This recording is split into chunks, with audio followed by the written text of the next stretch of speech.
Hey folks, this is Vince with Dad's Gaming Addiction, and today we're going to check out Gridopolis. This is a gaming system for 2 to 4 players, it's for ages 8 and up, and the average play time is roughly 20 to 60 minutes.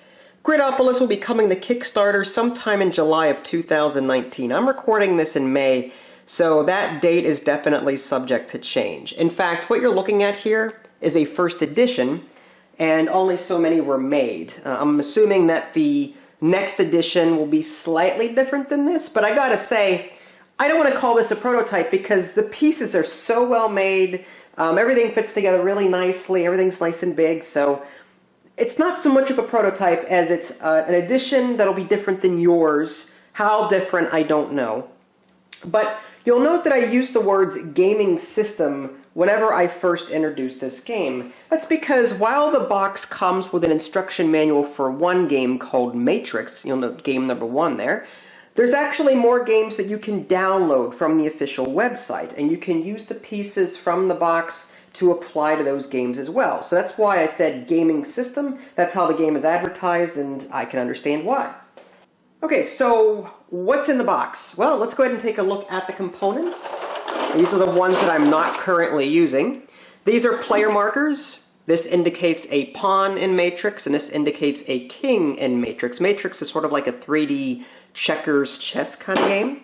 You've got these pads here, and they connect together with these gray pieces here.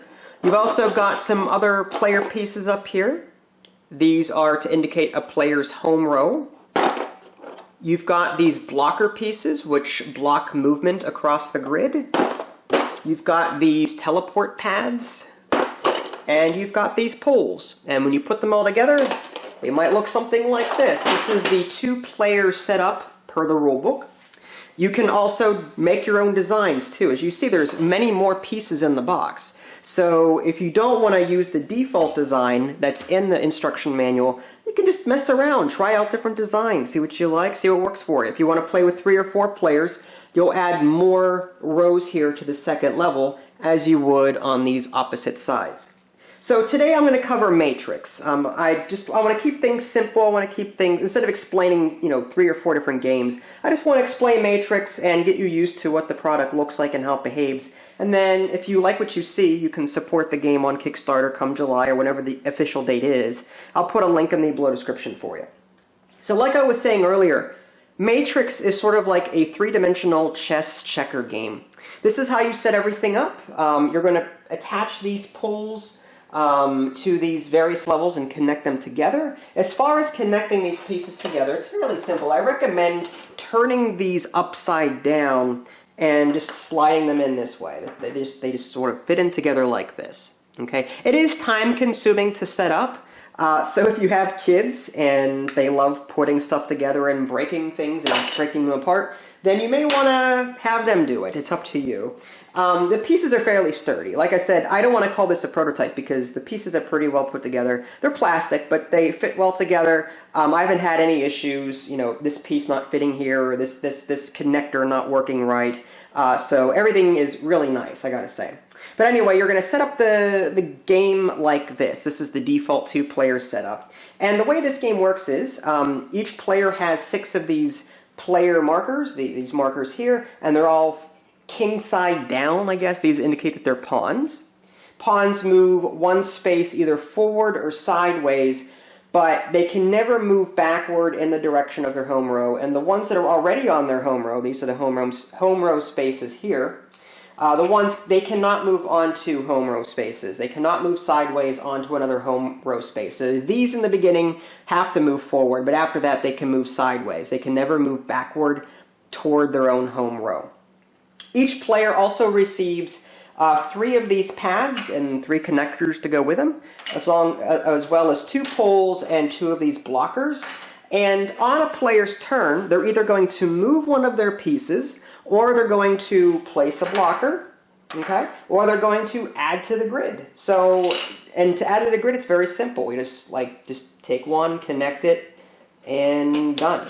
Okay? So you could do something like that. And if you have to, you can use a pole to maybe if one's out here and you need to connect something, you can use a pull in conjunction with that. So it's a very unique system, getting them undone without breaking. There we go. Yeah. Ignore, just forget that I did that.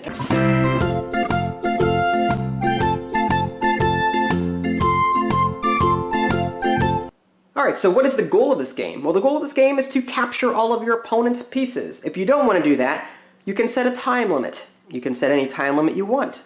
And at the end of that time limit, whoever has the most points wins. There's a guide here, a little chart in the rulebook that explains how the point system works. I'll let you guys explore that on your own.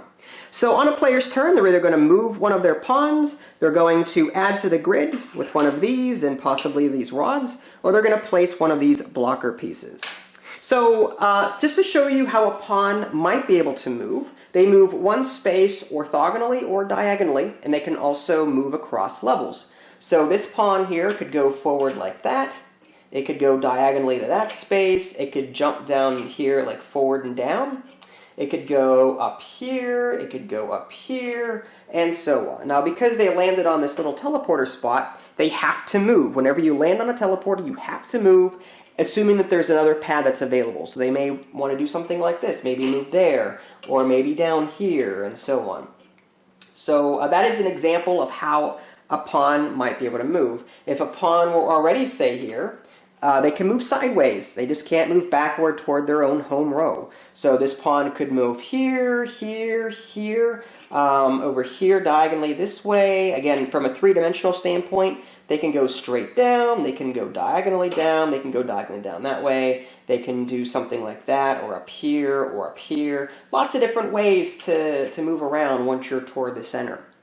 You can also jump. Jump on your own pieces, nothing happens. It has to be in a straight line though. You can also jump across multiple levels. So let's say that I've got a pawn here and my opponent had a pawn here. I could jump straight down like this, so as long as it's a straight line, and capture it. I could do that if I wanted to. If I was sitting here, I could still capture this by going diagonally straight down here. It has to be in a straight line, so you could not do something like this. You couldn't like end up like that's not considered a jump. It has to. You're basically drawing a straight line to and from. Okay, and then if an opponent's piece happens to be in the way, then you're jumping it. Okay, there's also a double jump or a triple jump, multi-jump rule in this game, where if you've got something, I don't know, I'm just making stuff up now as we go. So something like this, I could jump here to here and take this one out, and then I could jump across here and take that one out. Okay? Or if this pawn were here during that whole jumping, I could go ahead and take this one out as well. So there is ways to multi-jump in this game if you want to do that. Again, if you've played checkers before, it'll be, you know, very similar concept, but getting around the 3D aspect, I think, is going to be the real challenge here.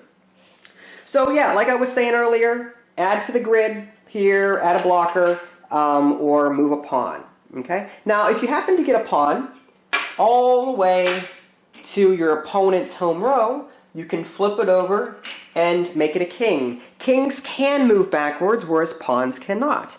Kings also move twice. So let's say that my opponent had something like that. I could do 1, 2, and then jumping multiple times counts as one move. So I could double jump these and take these off. I could also do something like, let's do this. Normally a pawn, whenever they move onto a teleporter space, they end their turn on the teleporter space. But because the king can move twice, you could do something like this. You can move onto the teleporter, force teleport somewhere. This would be one move. And then for the second move, you can jump this one, and that would be 2. So yeah, lots of different ways to utilize that king, especially with these teleporters. And again, if you had a blocker present, you still have to move around it. You wouldn't be able to do anything with it. One last thing I want to cover. It is possible to perform a jump and actually end up off the grid. That's called a kamikaze. So let's say you had something like this. Okay? So in order to make this jump, he's trying to jump this. You're going to draw a straight line, cross this, and you'll end up like somewhere down here. So you could do that. okay? But both pieces are removed from the playing area, okay? So it's called, you can do it, but it's called a kamikaze. So it's up to you on how you want to handle that. It may be good for you to do it, it may not be. You're going to have to look at the situation and the board as a whole and determine if it's something that would benefit you as opposed to your opponent. And before we go, I just wanted to quickly give you a three-dimensional tour, so to speak. I'm hand-holding the camera at this point. It's not going to be perfect because, you know, the lighting is being blocked and everything else, but I wanted to show you how everything might look from different angles. And it's, you know, you're going to have to do this when you're playing too, especially when you're trying to jump something across multiple levels. You're going to go, well, how does this work? Where am I going to land kind of thing? So here's a quick look at the 3D playing area. Here's my hand for reference. My hand is basically the size of this entire level here. So, I mean, you've got room, but, you know, you're probably going to knock stuff over. If you've got clumsy hands like me, you're going to be knocking stuff over. So little hands will definitely benefit you here if you happen to have them. So that in a nutshell is Gridopolis. Again, this is a game that'll be available on Kickstarter sometime in July of 2019. That date is not set in stone, though.